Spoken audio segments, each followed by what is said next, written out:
市民心声，大家来听。大家好，我是秦碧纯，欢迎再次收看《市民心声》节目。咱台南市的副市长张建源呢，因为伫交通方面的专业非常受到国际肯定，所以伫今年的11月初哦，就受到邀请，前拢去日本呢参加这个自行车的国际的论坛哦，非常无简单。而且呢，伊嘛趁到这个机会哦，前拢到这个日本呢进行311大地震了后，再到中间的所在呢去视察、去观察看看到底人家现在重建的成果是如何，以及呢，他也带回来了一些呢日本方面呢相关的一寡观光的资讯。所以今仔日呢，咱特别邀请到咱的张副市长到节目当中，要甲大家来做一个分享。我们现在就来欢迎张副市长。主持人好，各位听众朋友，大家好。好，非常欢迎哦，张副市长到咱的节目当中哦。那么，张副市长，你这次到日本去，最主要其实是要去参加这个自行车的国际的一个论坛嘛，哈。那我们本台呢也派了一位记者随行去采访。那我们现在就先来看这一段新闻影片。好的。对2013年开始，由河北新报社主办的国际自行车论坛，在1月2号下晡，在日本仙台举办了第5届自行车国际盛会。副市长张建源这摆嘛受邀请出席，以台湾的自行车文化甲都市交通为主题，在论坛顶面向大家小解自行车在台湾发展的现况。我是来自台湾台南市。副市长张正元，今天非常荣幸能够代表台南市来参加今天东北自行车高峰会的活动。这次很高兴的有机会代表台南市政府到我们宫城县仙台市来参加他们的东北自行车论坛。那我也用台湾的自行车文化跟自行车的发展作为题目来发表演讲。那在演讲之后呢，我们也有一个座谈。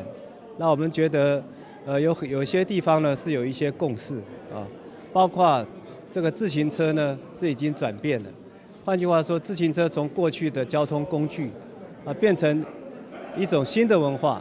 这新的文化就像人际关系、人与车的关系的改变。那就像这一次宫城县在311之后，他们受到很大的创伤，所以他们在5年前呢，就推动了所谓 Tour de Tohoku， 就是东北自行车的一个大赛。透过自行车的一个活动，让人呢都能够聚集在一起，让外面的人也能够来到宫城县。我觉得这就是一个自行车文化的一个改变。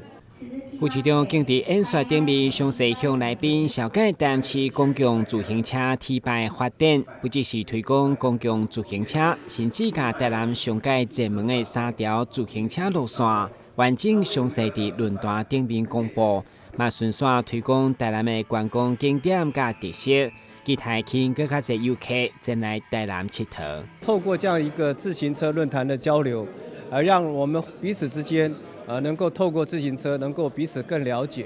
那我想也加强未来我们双方之间的一个交流。那不管是在经济上，不管是在观光上，不管是在运动上，我相信我们都会有进一步更密切的交流。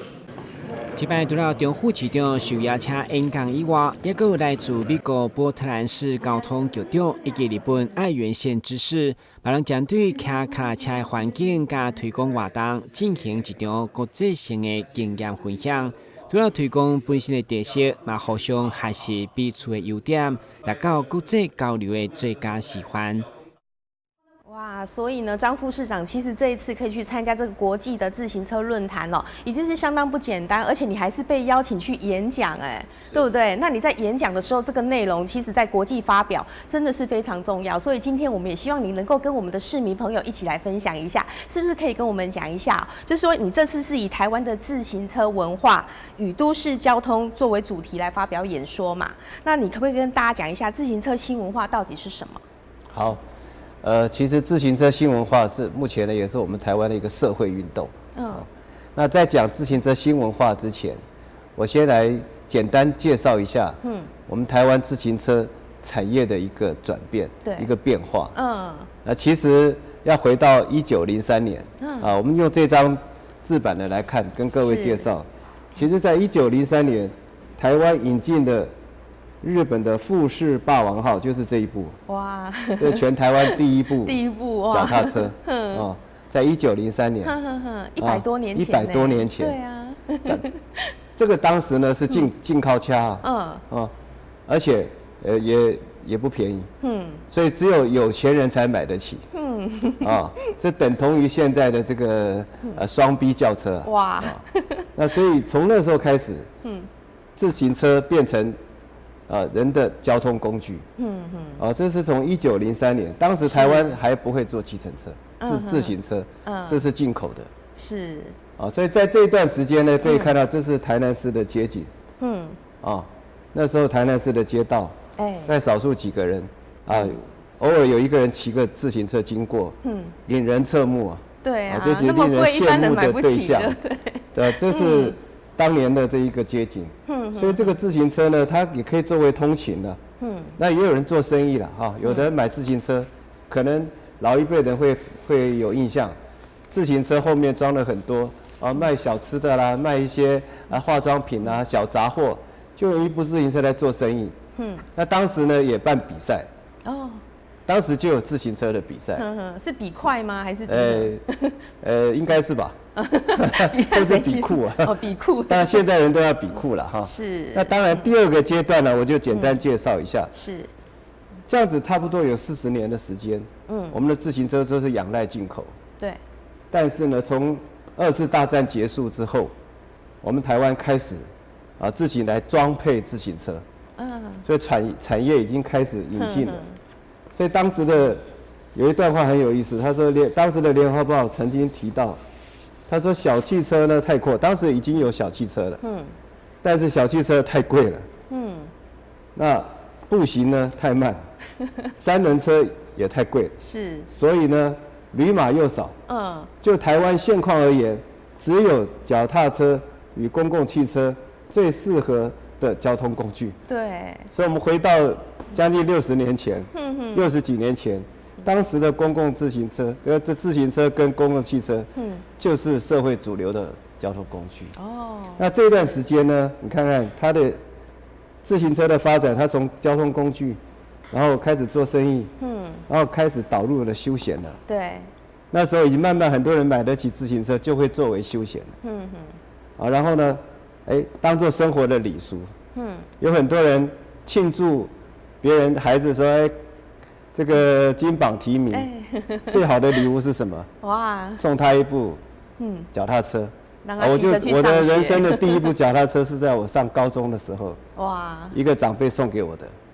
所以在当时呢，他就把它当作是一个礼物了。那所以这是第2阶段的一个转变。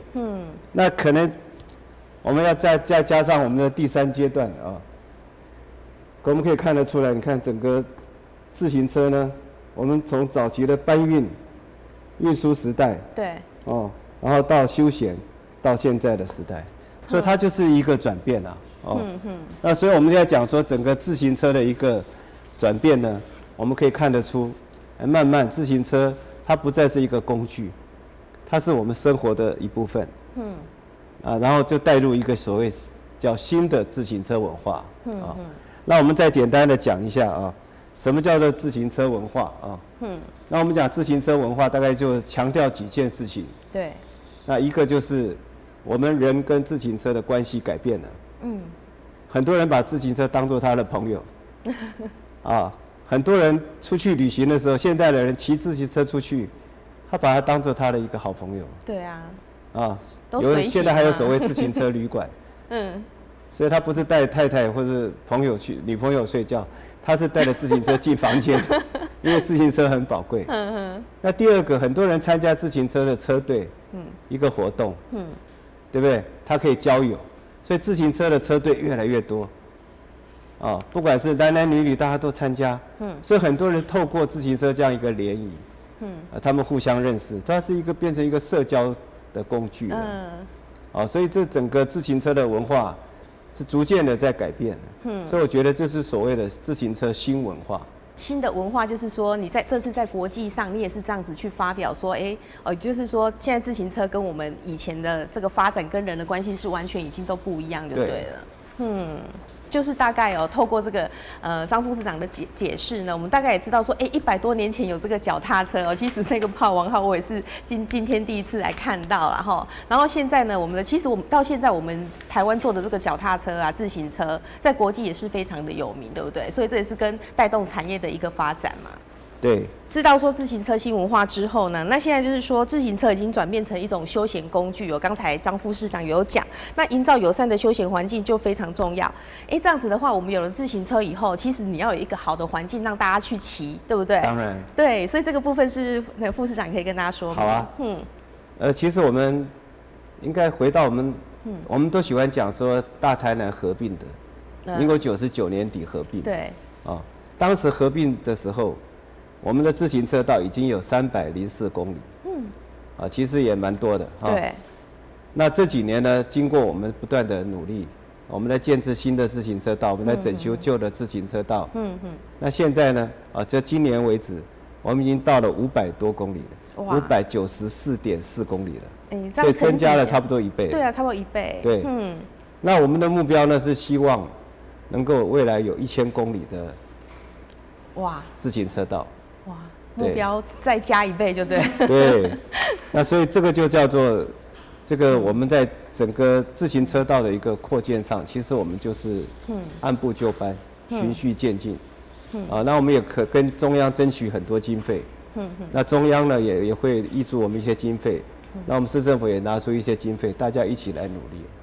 对。那像以前呢，大家不是很喜欢骑自行车，是因为可能就是要跟这个轿车啦、机车这样争道。大家要争道。对。然后现在有规划了这些自行车道之后，大家就觉得说，我骑起来比较安全、比较舒适，甚至有一些它的这个车道其实沿路风景都是相当的美的，所以骑起来其实是非常舒服，而且很开心的，对不对？所以副市长，你是不是可以大家推荐一下有哪几条就是比较特色的路线，大家去骑会骑得非常的开心呢？好啊。这一次我到日本呢，其实也推荐了几条路线。那透过这次的机会呢，我跟日本人推荐了几条路线。第一条呢叫山海郡绿道。山海郡绿道，这山海郡呢很特别。从我们安平的出海口到乌山头水库。那这个长度呢40几公里。它经过了整个沿着盐水溪，它经过了历史博物馆，新港社文化、南部科学园区、曾文溪的这个渡桥，到乌山头。那这个目前呢已经全程都完成了。那这个呢是从山到海，所以我们叫山海郡，也就是我们台南的山海线了。是。那这是第一条。有山有海。第二条呢就很特别。日本人也觉得很有创意。我们叫双馆。哪2个馆呢？第一个就是我们的台湾历史博物馆，第二个是奇美博物馆。我们从台湾历史博物馆跟奇美博物馆来做一个串联。沿着我们的海边，经过了一小段的山海郡绿道，然后再到安平，再到黄金海岸，然后到经过安南区，透过在沿着86桥下到奇美博物馆。这一条也是将近40公里的一个双馆的一个路线。对啊，那这个部分的有博物馆，然后到安平又可以吃小吃，对呀，看古迹，真的是很棒的一个行程哦。第3个呢，就是我们的最近才完成的新营糖铁。我们都知道台南是台湾的一个糖业的首都啊。是。我们有很多糖铁在台南。那过去这个糖铁路线都保留下来，有的已经没有了，但是新营的这一条呢，它虽然没有铁道了，但是它整个路线路廊是保存的。所以我们都发局呢就利用这个在新营地区的一个糖铁的一个路廊，我们盖了2条串在一起的糖铁的自行车道。是。所以现在呢，在新营地区也非常受到欢迎。我想这个我们把糖铁再生再利用，这也是一个蛮特别的一条道路。另外一条就更厉害了，叫做米兰莲花线。那他们都说米兰是在意大利吗？我一开始看也以为我到是这样。日本，他们说这个是意大利吗？我说不是，是在台南。为什么叫米兰？有我们的产米呀，后壁白河，后壁产米嘛，对对不对？对，然后也产兰花，然后白河产莲花，对，所以我们叫米兰莲花线。那其中有一条穿过一个木棉花道，这是台湾对世界获选的10条重要的花道之一。哇，对，所以风景可见的非常的沿线都非常的漂亮啊。这就是我们的米兰莲花线。对，哇，所以我们这个自行车道还串联的很多这个观光景点啊、博物馆，然后各地的古迹，还有一些很漂亮、很风景的地方哦。所以这其实呢，就是说我们台南市要来骑这个自行车，已经是让大家觉得非常开心的事情。那一般的民众如果说我们自己有自备脚踏车也 OK， 但是如果呢没有脚踏车的，我们是不是可以用我们的 T bike 呢？这个部分是不是也请那个副市长跟大家来说明？好啊。我想这个在进入 T bike 之前呢，我想我们同仁一定要讲这个这是我们这几年的努力跟我们的目标是台南自行车道。那这个 slogan 是我们想出来的我们如果问说我们台南自行车的发展呢，我们的目标是什么？给顺口溜给大家念一下：468千里道。468呢是4纵6横8系统。然后有1000里的，未来我们会有1000里的自行车道。是468千里道，3连海，山边跟海边相连，乐活行。这最后我们要讲说，我们的目标呢，就是希望我们的市民在一个幸福的城市，非常快乐的生活。那骑自行车是一个非常乐活的事情。所以我们468千里道，3连海，乐活行。这就是未来我们的终极目标。那我们这个终极目标大概几年内可以达成？我想我们未来大概现在是500将近600公里嘛，还有400公里。那我们希望可能在3到4年，我们是一年一年盖了。对，我们未来就达到1000公里的目标。哇，好，我们大家也都在拭目以待哦。好，那我们接下来是来讲一下我们这个 T bike 的部分。好，台湾的公共自行车大概第一个发展的城市呢，是高雄。第一个是高雄。对，你看它是2009年3月就有，比台北还早。我原本以为是台北。台北是3月11号，高雄好像提早它几天。是。那当然现在台湾的公共自行车有好几个系统了。我们从这个表来看，第一个高雄呢，它叫 City Bike。也不同的命名。那台北、新北、彰化、台中、桃园、新竹，它叫 U Bike。这 U Bike 是一个系统。它做了几个都市。是。那屏东叫 P Bike。所以我们的台南应该叫什么 ？T Bike。台南 T Bike。对，台南 T Bike， 对不对？那所以我们可以看得出来说，台湾的公共自行车其实各都市都在发展。那我们 T Bike 是在去年的8月8号父亲节的时候，我们第一次推出，到现在已经1年多了那其实越来越受到欢迎。那我想受到欢迎呢，当然有很多原因我也想借这个机会，我们台南的 T Bike，跟各位观众、市民朋友介绍，那台南的 T Bike 是有学问的啦。我们大概有透过几个方式，第一个我们品牌，为什么我们要用 T Bike？ 他们说你为什么不用 U Bike？为什么要用 T Bike？ 对，为什么？你看这里，我就告诉各位答案。台南，是什么 T 嘛？对。交通 traffic，T。运输 transportation，是 T。对。这个是什么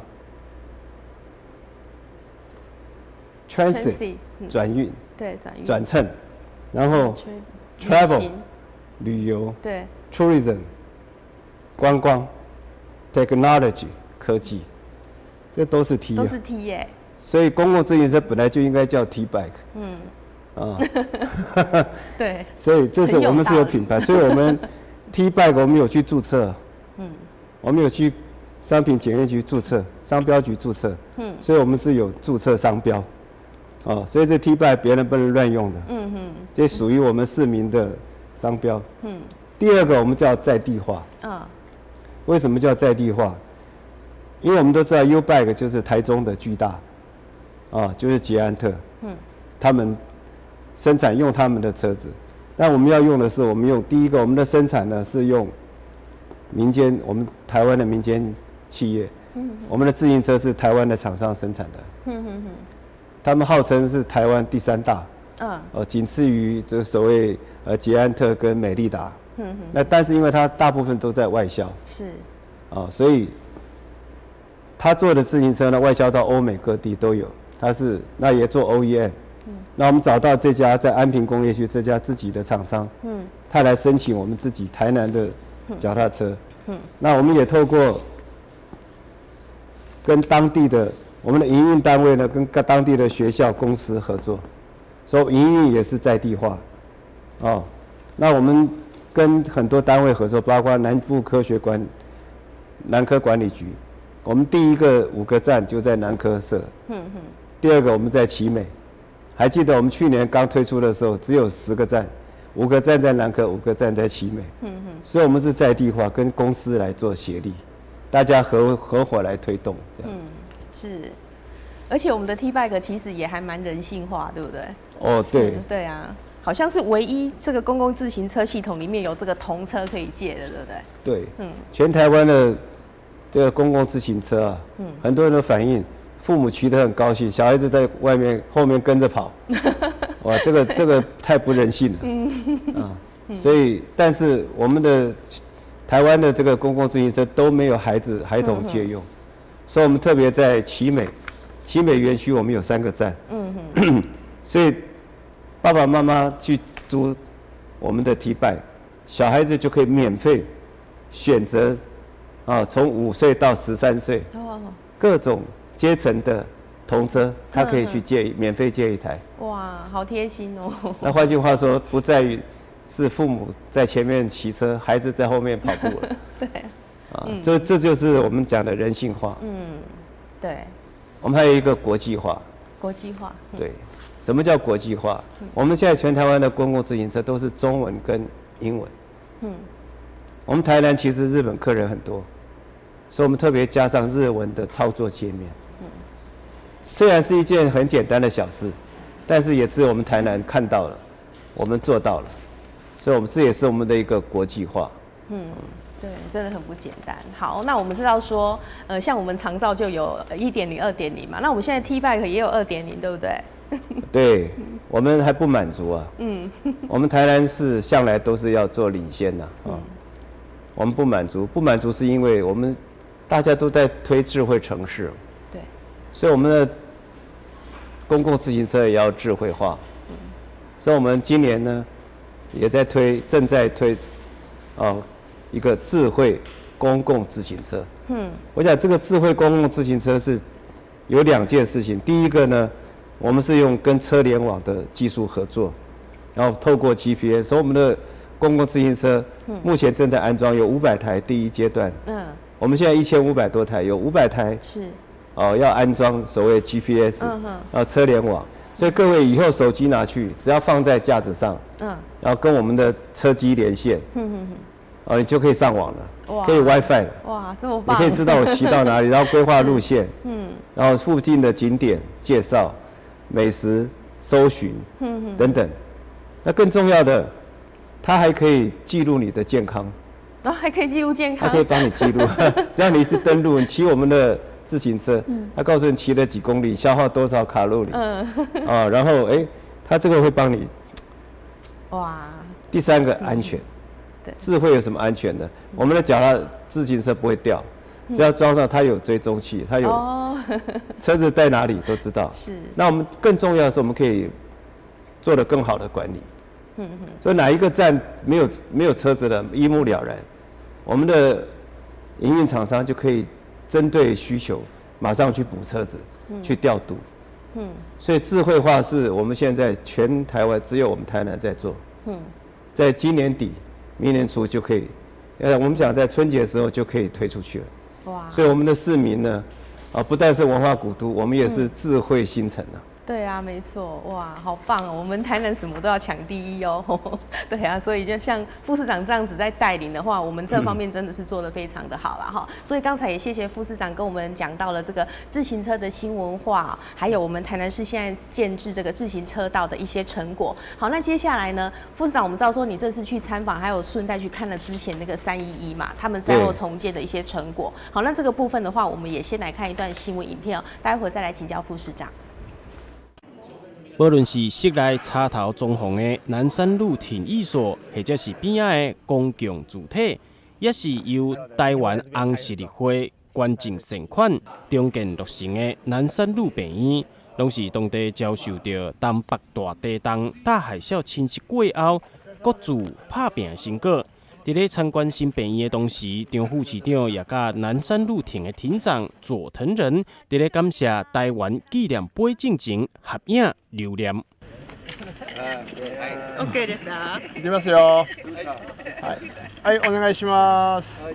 虽然伫咧南山路亭游玩会当看到真侪所在搁咧进行重建，不过亭长佐藤仁表示，每一项工程拢有照进度咧行，希望会当以上介紧的速度来完成重建。今6年半が経過をいたしました。在震灾之后呢，经过了6年8个月的时间，那么我们当时呢，近2/3的住宅区全部被损坏。那么在最快的时间当中呢，我们重建了我们的家园。那么到目前为止呢，我们所有的可以交出去的就是可以让居民回到自己的住所的有830间，然后呢我们的复兴住宅公寓是有730间已经完成了。那么再加上这些都是让我们的居民能够永远安心的住下去的地方。那么接下来我们的医院也完成了，还有我们的学校、我们的鱼市场。最后呢，剩下的就是我们的海岸线的整顿。那么我们将利用3年半的时间来整顿我们的这个海岸线。因为靠近至金川湾，所以当初时超过15公尺的海啸来攻击的时阵，大部分的区域拢淹去。透过事发当时的相片留存，可以当感受到天灾无情的威力。为着要伫咧上短时间来重建，今年3月初正式开幕的30商店街，就以饮食为主角，吸引了28间的商店来进驻，希望会当吸引人潮，重新带动南山路的发展。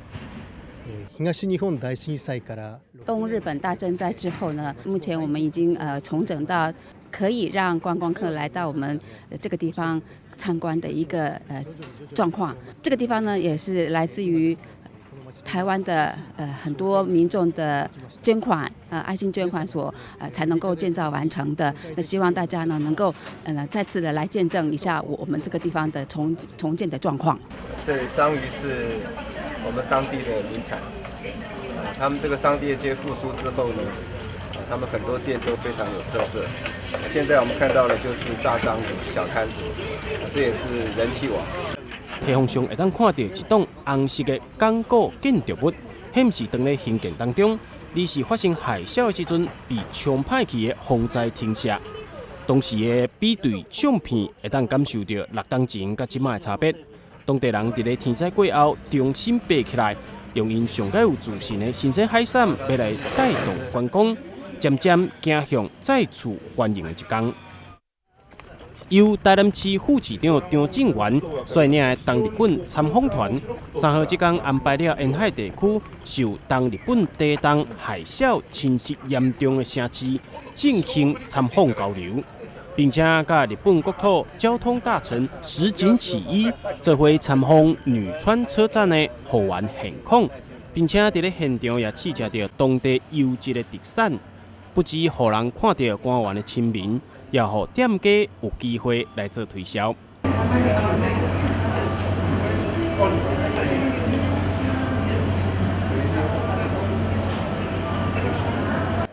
在日本东北地震海啸侵袭过后，受损严重的女川町，对今年底开始正式营运。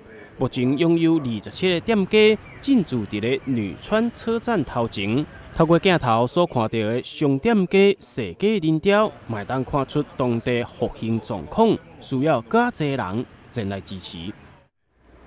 好，那我们要来请教副市长哈，你去参访了，你觉得说对于这个他们灾后重建的状况怎么样？而且我知道说好像就是在他们0311地震的时候，我们给予他们帮助，那我们自己的0206的时候，他们也是给我们很大力的帮助，对不对？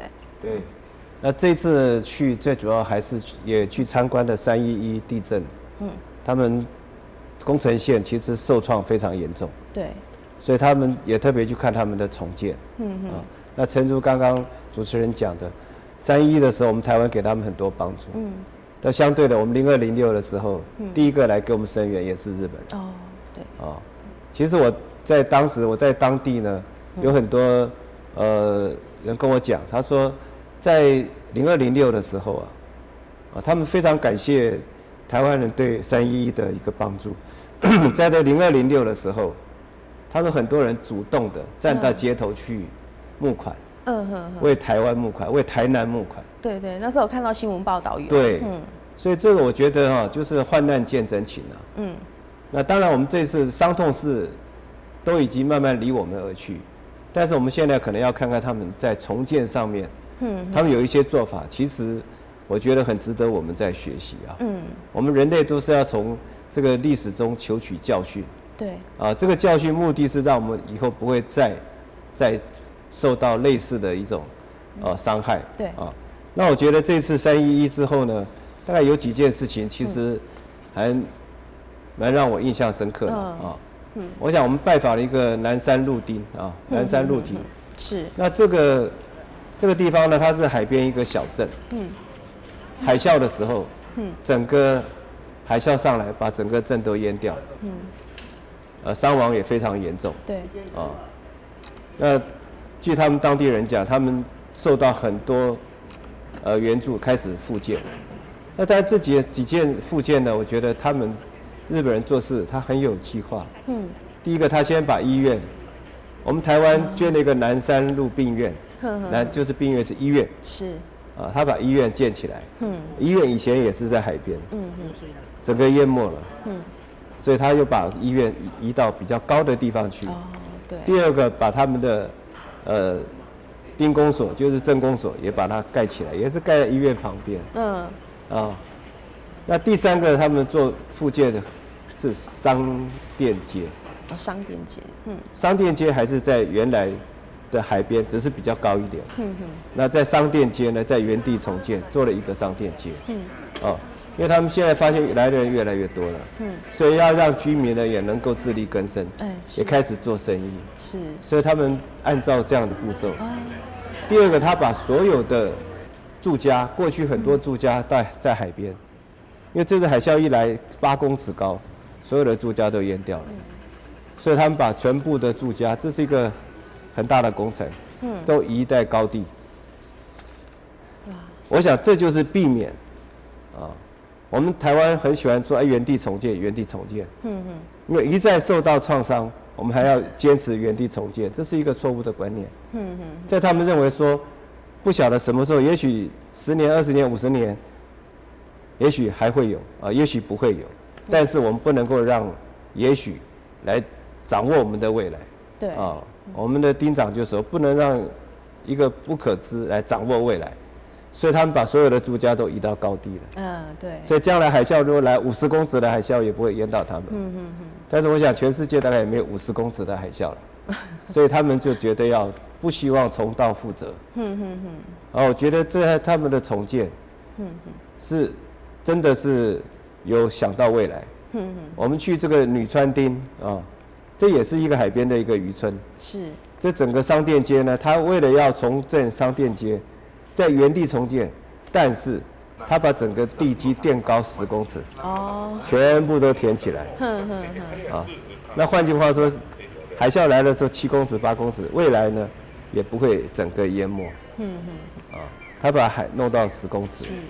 所以我想这个是有些地方值得我们去思考。是不是一定还是要坚持在原地重建呢？其实我们是不是应该要不安全就要换一个比较安全的地方？我们说人定胜天，但是我们人其实这是跟大自然搏斗啊，其实我们很渺小的。对，这是第一点我的感觉啦。对，所以这样子的话，其实日本他们的做法就是有汲取这个教训，然后找到一个就是说，对未来大家都比较好的，不会再受到伤害的一个方式来进行重建。哇，所以这次您去那里的话，这个重建的部分也让你学到了很多嘛，对不对？对，还有一个就是南山路病院，它的重建经费55亿日元。55日元。55亿，其中有22亿，将近40%，是来自于台湾的红十字会。所以在南山路这个南山路病院，在门口设了一个碑，可以看到我们台湾的国旗啊。所以很多我们台湾的团就到那边去拍照。所以我觉得这就是互相，然后是这个大家互相交流，互相支援。那我们台湾这次从311开始对他们日本人的援助，全日本都看到了。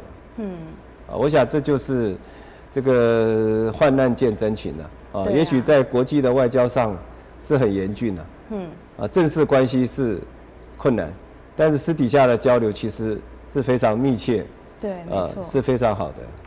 对，这对我们就是两国之间人民的情谊，其实是有建立起来的。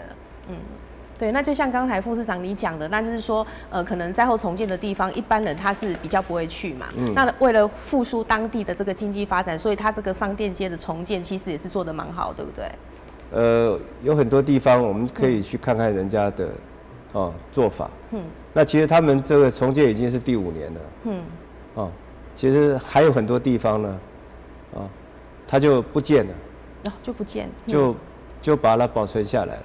因为他说这个地方太低洼了，不要再重建了。是。就把它做成这个灾后的遗迹。我想这个很多地方我们可以来做参考了。对，好，所以我们透过张副市长也了解到很多这个有关日本的。那当然就是说，我们现在要做这个世界的交流，其实最快就是观光，对不对？所以这个观光的部分，我们台湾人很多人都喜欢去日本所以你这次是不是也有带回来一些去日本你觉得可以推荐的一些行程呢？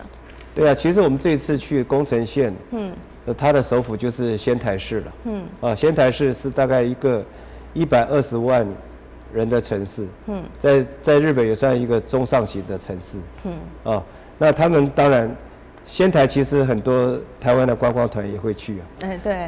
那这一次呢，我们也去了一些地方，日本方面也特别安排带我们去看一下。所以我们现在来看这一段 VCR 好不好？好，来带大家看一下。台南市政府日本东北参访行程，副市长张正元4号上午特别前往位伫咧宫城县松岛町的圆通院拜访町长樱井公一，甲当地观光协会会长吉田优子特别亲自迎接。除了透过导览了解历史，当红的风景嘛是圆通院的一大特色。只要民众伫咧当天进前来，就当看到台湾看袂到的美景。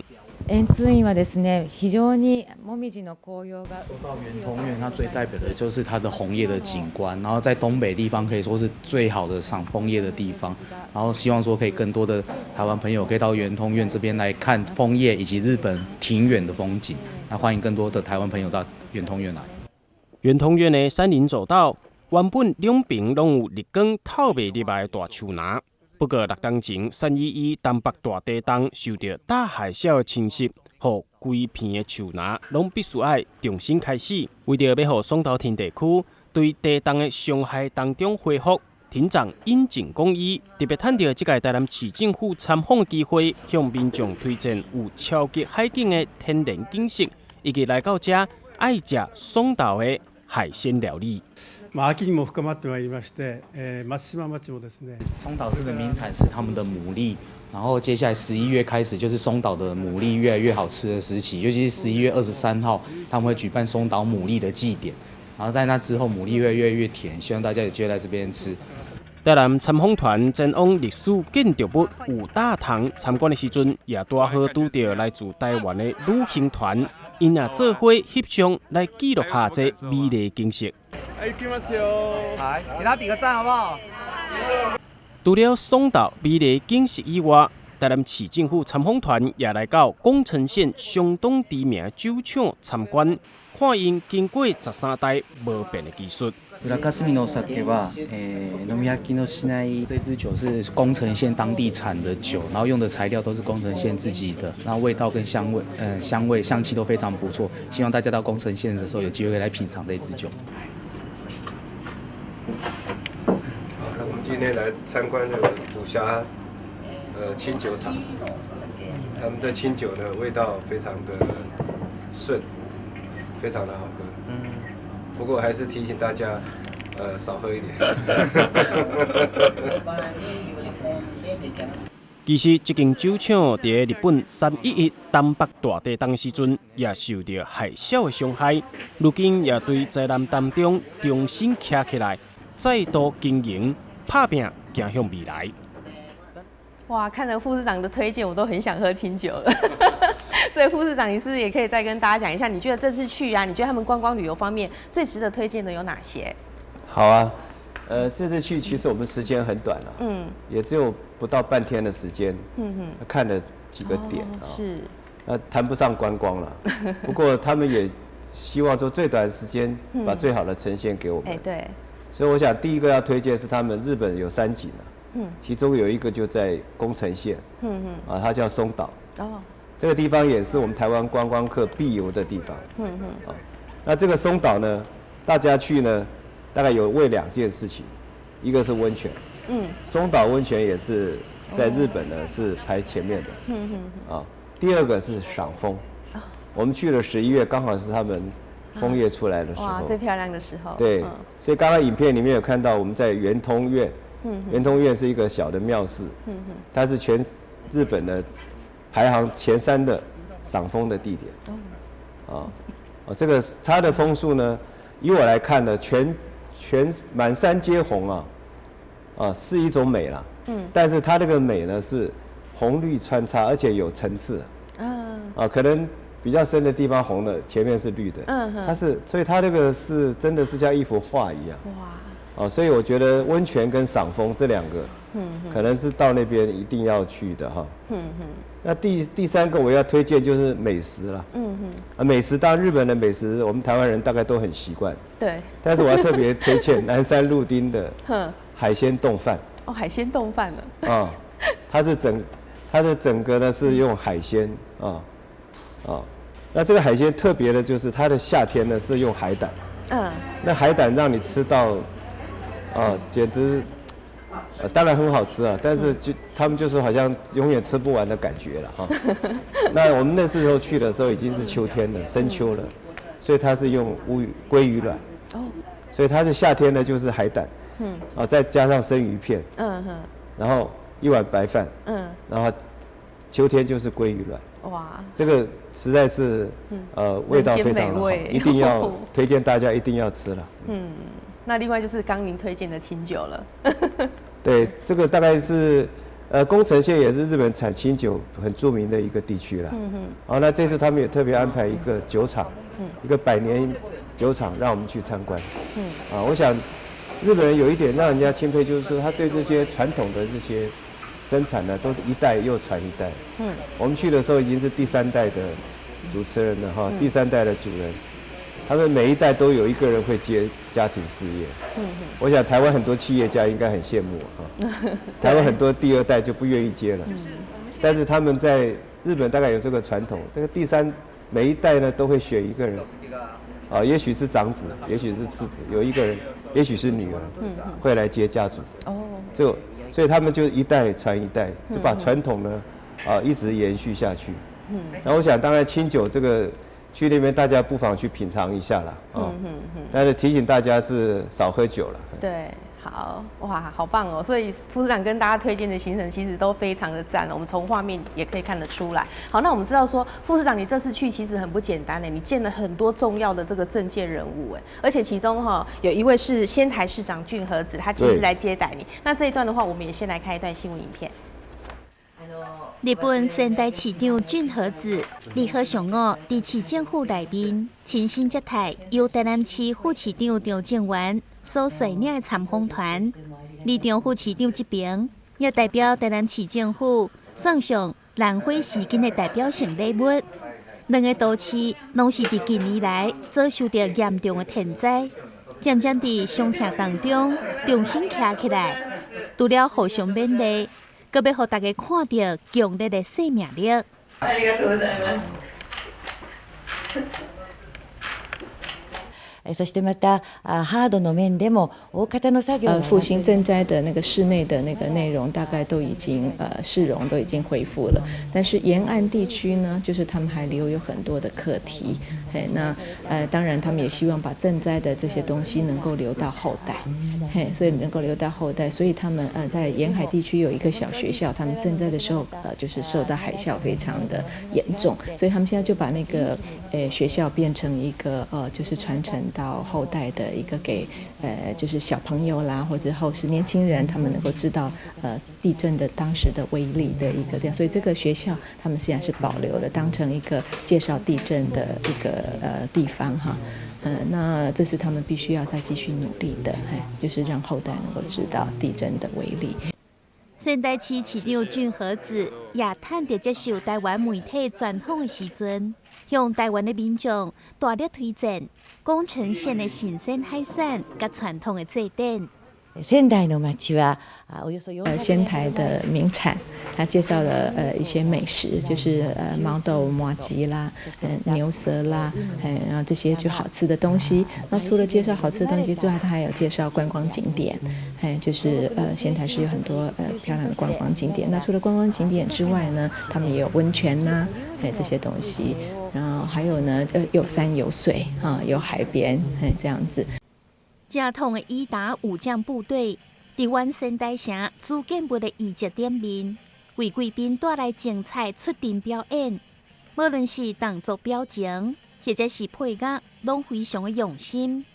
伊若亲身为台南市副市长张建源，将对整个仙台城遗址做了详细介绍。最后更加邀请张副市长发胜利口号，做伙为仙台加油。所以即届呢，中副市长除了甲这个仙台市长俊和子会面吼，咱知影讲你阁有甲宫城县的知识，还有这个日本的国土交通大臣也都有会面，也有进行这个交流，所以这真正是无简单的代志吼。你敢甲大家说明一下？我想我们这次去受到很高规格的接待。对。高规格接待，我个人当然很感激啊。他其实不是针对我了哈。不是。他针对我们台南。所以咱后头厝吼，若有用，咱出去走路都有风了哈。对。那当然，第二个就是因为我们赖院长赖院长在当市长的时候，其实这些地方他都跑过了。在第一时间3.1地震之后，第一时间到仙台，他亲自送了捐款到当地。所以当地的市民其实对他印象非常好，所以爱屋及乌了。所以我这次去呢，他们也给我们很高规格的待遇啊。对。那我想这次也很开心能够见到包括这个宫城县的知事啊，春景知事，是，还有刚刚在影片里面的仙台市的俊和子市长，是啊。那俊和子市长是8月才当选，他是新任的，但是呢，他并没有因为新任而跟我们脱节，他反而表达了非常热忱的欢迎。我们那天早上到了，第2天早上到市政府去拜会他，我想他能亲自接待我们就很开心了。但是没想到他坚持在隔一天晚上，还要再请我们吃晚饭。哇，那真的很重视哎。而且那天晚上他穿了和服来，他说他很少穿和服啊，只有日本人只有在非常非常重要的庆典，才会穿和服。他说代表对我们的一个欢迎跟尊敬之意啦。对啊，其实我们真的是受宠若惊。那第3个，我们也特别在拜访女川市的时候，碰到日本的国土交通大臣。然后我想这个。当然，正好他那天也在那边视察，但是他知道我们要去，他也很乐意跟我们见面。是，而且我们跟着他去看了一些重建，然后交换了很多交通方面的意见。我想这能够见到3个主要的人物，非常不容易啊。那另外呢，当然包括像南山路町啊，然后包括像那个女川啊，女川的市长啦，然后石卷的市长，他们都亲自出来接待。对，在我们的参访过程里面啊，我想这个就代表我们台湾虽然没有实质的外交啦，但是呢，我们透过城市的交流，其实我们可以做很多事情。对啊，对，所以未来我觉得，我个人觉得啦，透过城市交流，我们应该可以来拓展我们台湾在外交上这一块比较困难的这件事情上，我们应该可以有所突破。此行的话，其实我想副市长你的收获一定很多。那在最后结论的时候，是不是再跟大家分享一下你此行你的心得？好啊，我想分享几点啊。第一个就是我们这次去最主要还是受到他们的邀请，因为他办了一个东北自行车论坛，其实这件事情在他们311之后第2年，他们就办了一个东北自行车大赛，透过自行车是，那我问他们说为什么要用自行车？他说这个自行车有疗愈效果，有疗愈效果。刚开始的时候邀请大家来骑自行车，当地人骑自行车，日本其他各县市的人来骑自行车，一年比一年盛大。那所以刚开始是外来人骑，接下来是当地人骑。刚开始外来人带来援助，后来呢，当地人也会拿出热忱来招待这些来访的人。透过这样一个交流，让人家看到重建的希望。对，而且透过自行车很奇妙。这就是为我们讲说，自行车跟人的关系其实在变化了。它就是我们刚刚讲的，一开始讲的自行车新文化，它是有疗愈效果的。所以哪天那观众朋友那心情不好啦，卡大家吹卡卡吹风起来，心情就会变好。这大家都可以试试看。对啊，尤其我们这个自行车道的风景这么美哦。对呀，这个自行车论坛，东北自行车，是2家媒体合办的，不是政府办的。因为这包括宫城县、仙台市这些政府，在311之后呢，他们受到很大的创伤。